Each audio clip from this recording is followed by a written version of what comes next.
தலைமை பண்பு என்பது எது? தலைமை பண்பு என்பது தொண்டு செய்தல்தான் தலைமை பண்புடைய முழு நோக்கம்.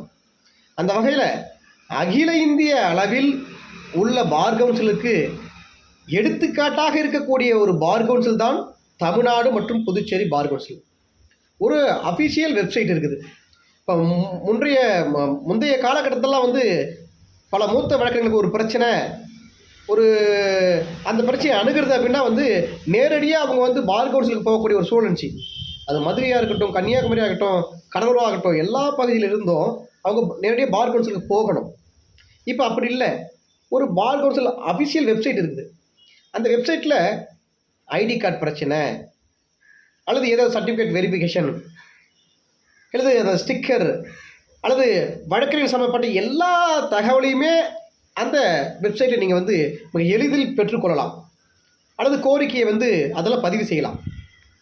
இது எந்த பார் கவுன்சிலுமே இல்லை. அகில இந்திய அளவில் எந்த பார் கவுன்சிலுமே இல்லை. இதை ஏன் சொல்ல வர அப்படின்னா, தலைமை பண்பு என்ன தலைமை பண்பு என்ன? தொண்டு செய்தல்.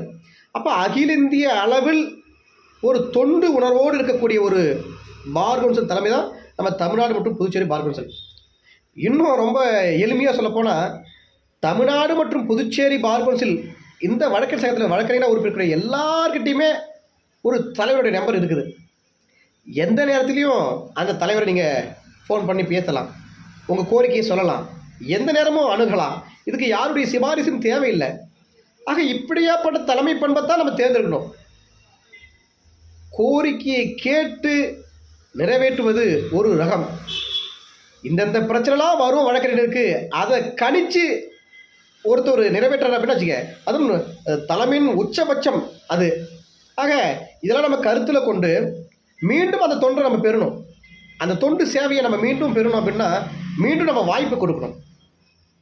நன்றி உணர்வோடு நாம் மீண்டும் அவருக்கு அந்த வாய்ப்பு கொடுத்தாதான் இத்தகைய பயன்களை நாம் பயன்பெற முடியும்.